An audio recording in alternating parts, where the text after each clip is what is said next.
नमस्कार, आप सभी का स्वागत है। मैं हूं शिवम। क्या इस सरकार ने आपसे बहुत बड़ा झूठ बोला है? वैसे तो झूठ बोलती रहती है ये झूठ थोड़ा सा ज्यादा बड़ा है। 15 जून 2020 को गलवान घाटी में 20 भारतीय जवानों की शहादत हुई। पूरा देश गुस्से में था। सड़कों पर चीनी फोन तोड़े जा रहे थे, बाइकाट चाइना के नारे गूंज रहे थे। सरकार ने 59 ऐप बैन कर दिए और कहा कि हमने आर्थिक चोट पहुंचाई है चीन को। आज फरवरी 2026 में जब आप ये वीडियो देख रहे हैं, एक कड़वा सच आपकी स्क्रीन पर आने वाला है। रॉयटर्स की एक इन्वेस्टिगेटिव रिपोर्ट ने दुनिया को हिला दिया। खबर है कि भारत सरकार ने नेशनल इंटरेस्ट के नाम पर चुपचाप चीनी कंपनियों के लिए दरवाजे फिर से खोल दिए। आप कहेंगे इसमें हैरानी की बात क्या है? सरकार तो ऐसा चुपचाप बहुत सारे काम कर रही है जो आपको नहीं पता। क्या हम गलवान भूल गए हैं या फिर सच्चाई यह है कि हम चीन के बिना जिंदा नहीं रह सकते? इस रिपोर्ट में आप जानेंगे उस घोस्ट एंट्री के बारे में जहां चीनी कंपनियां नाम बदलकर हमारे पावर ग्रिड्स और बेडरूम्स में घुस चुकी हैं। ये देशभक्ति का नारा नहीं, एक सर्वाइवल गेम है जिसे समझना आपके लिए जरूरी है। आपको पर्दे के पीछे लेके चलता हूं। कहानी शुरू होती है उस रात से जिसने भारत की विदेश नीति को बदल दिया। गलवान क्लैश के बाद भारत ने जो किया उसे डिजिटल स्ट्राइक कहा गया। 29 जून 2020 को टिकटॉक समेत 59 ऐप बैन हुए। 23 जुलाई 2020 को सरकारी खरीद नियमों रूल 144 में बदलाव किया गया और चीनी कंपनी को टेंडर के लिए सुरक्षा मंजूरी अनिवार्य कर दी गई। Department of expenditure, ministry of finance, जुलाई 2020 में इस बात को लिखा गया। देश को लगा कि बहुत मजबूत हुई सरकार। नैरेटिव बनाया गया कि हम आत्मनिर्भर बन रहे हैं, लेकिन क्या हम सच में आत्मनिर्भर बने? इतिहास गवाह है कि जब जज्बात ऊंचे होते हैं तो डेटा अक्सर दबा दिया जाता है। 20 में हमारा चीन के साथ व्यापार 87 बिलियन था। 3 साल बाद 23 में 136 बिलियन हो गया, यानी बॉयकॉट के बाद 55% की बढ़ोतरी हुई। सोचिए, हमारे जवान बॉर्डर पर कड़ाके की ठंड में चीन का सामना कर रहे हैं और यहाँ रिकॉर्ड तोड़ चीनी सामान बंदरगाहों पर उतर रहा है। अजय शुक्ला हैं डिफेंस एनालिस्ट। उन्होंने अपनी रिपोर्ट में ये सवाल उठाया कि क्या आर्थिक प्रतिबंध सिर्फ दिखावा थे, क्योंकि डेटा चीख चीख कर कुछ और कह रहा है। खेल यहाँ खत्म नहीं होता। असली खिलाड़ी वो शेल कंपनियां बन गईं जो बीजिंग से नहीं बल्कि सिंगापुर और दुबई के रास्ते से भारत में घुस रही थी। एक ऐसा जियोपॉलिटिकल छलावरण तैयार किया गया जिससे हमारी एजेंसियां भी नहीं भाग पाई। बीजिंग से डील नहीं हो रही है, डील हो रही है दुबई से, सिंगापुर से। ये नए तरह का ट्रैप था चाइना का। अब सवाल यह है कि भारत जैसा उभरता हुआ पावर हाउस चीन के सामने बेबस क्यों है? इसे एक वीडियो गेम के लेवल की तरह आप समझ सकते हैं। पहला लेवल, द एपीआई ट्रैप, दवाओं का सच।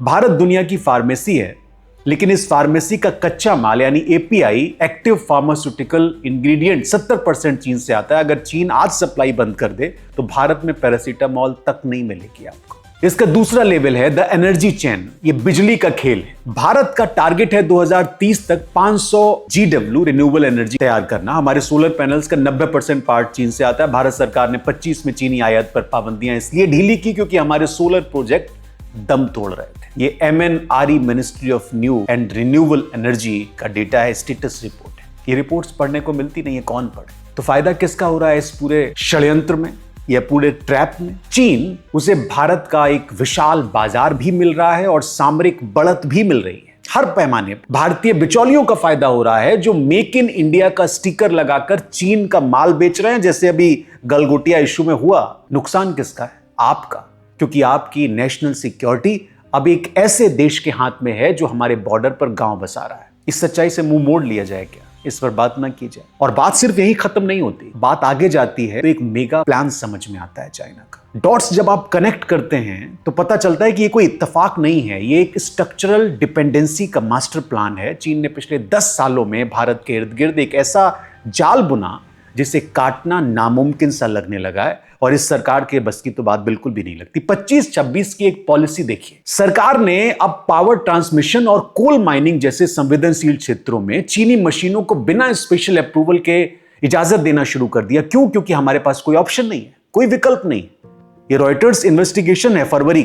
जनता को बताया गया कि हमने एप्स बैन कर दिए, लेकिन हकीकत में हमने अपनी बिजली, अपनी दवाइयां और अपना इंटरनेट चीन के हवाले कर दिया है। आत्मनिर्भर भारत की PLI schemes, production linked incentives में निवेश तो आया, लेकिन उस निवेश का एक बड़ा हिस्सा चीनी वेंडर्स और इंजीनियर्स पर डिपेंड है। इकोनॉमिक सर्वे ऑफ इंडिया है 24-25 का, पढ़िए आप, पता चलेगा आपको। और ये खतरनाक पैटर्न है, जब भी बॉर्डर पर तनाव बढ़ता है, जब भी सरकार एक ऐप बैन करती है, ये ऑप्टिक्स है, लेकिन पर्दे के पीछे उसी महीने में चीनी आयात बढ़ जाता है। ये रियलिटी है। क्या वो सैनिकों की शहादत के साथ मजाक नहीं कर रही? हकीकत ये है कि बॉयकॉट चाइना एक इमोशनल स्लोगन तो हो सकता है, लेकिन ये एक ठोस पॉलिसी नहीं बन पाया।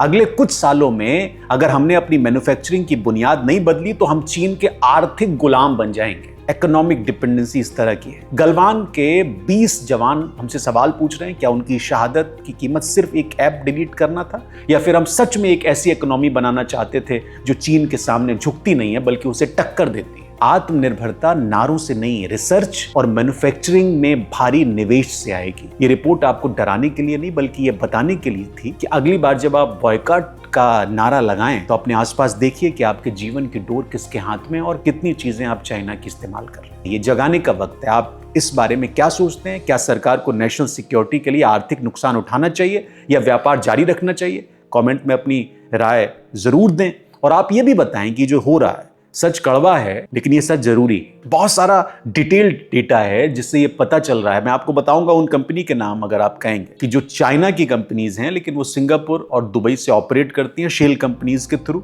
और इंडियन कॉर्पोरेट उनके साथ अलाइन भी है। मैंने स्टोरीज की भी है, पिछली जो हाइड्रो प्रोजेक्ट से जुड़ी हुई स्टोरी थी उसमें भी मैंने ये बताने की कोशिश की थी कि कैसे पूरे हिमालय में चीनी कंपनियां शेल कंपनियों के जरिए एक्टिव हुई हैं। और ठीक यही चीज अब मैन्युफैक्चरिंग में भी हो रही है और भारत सरकार सिर्फ ऐप बैन कर देती है। इस वक्त जो एआई समिट से बात निकली, जो जिस तरह से गलगोटिया और वो जो एक कुत्ते की पूरी वीडियो वायरल हुई, रील वायरल हुई, और उसके बाद खूब सारी उस पर स्टोरीज हुई, तो उसका एक फैक्टर ये भी है कि मैन्युफैक्चरिंग में किस किस्म से चाइना एंटर किया हुआ है, और उसमें भारत सरकार झूठ बोल रही है इस देश से कि उसने चाइना को बहुत स्ट्रिक्टली मना किया। चाइना की इंडिया में एंट्री अगर टेक में होती है तो वो इंडिया का डेटा ले जाता है, मैन्युफैक्चरिंग में होती है तो पूरा मार्केट कैप्चर करता है। और वो तो रॉयटर्स का भला हो कि उसने एक इन्वेस्टिगेशन किया इस पर और बताया कि सरकार के खाने के दांत दूसरे हैं और दिखाने के दांत दूसरे हैं। अभी तो ये भी खबर है कि जितने भी एआई पे वीडियोस बनाए गए उनको हटाया जा रहा है या नोटिस भेजा जा रहा है कि ये सब फेक है। जिस तरह से एसआईआर के जरिए ये बताया गया कि एक जिंदा आदमी भी इस देश में फेक है। तो मेरा कोई ऐसा इंटेंशन नहीं है कि मैं सरकार को सही या गलत कह रहा हूं, मैं सिर्फ आपको बता रहा हूं कि डेटा ये है। अब आप तय करिए कि ये सच है या झूठ है। बहुत शुक्रिया, मुझे इजाजत दीजिए। कल फिर किसी स्टोरी के साथ आपसे मुलाकात करूंगा। आपको अच्छा लगा हो तो कमेंट कर सकते हैं, आप बता सकते हैं कि आप कितना इत्तेफाक रखते हैं और आप किस तरह की स्टोरीज देखना चाहते हैं। बहुत शुक्रिया।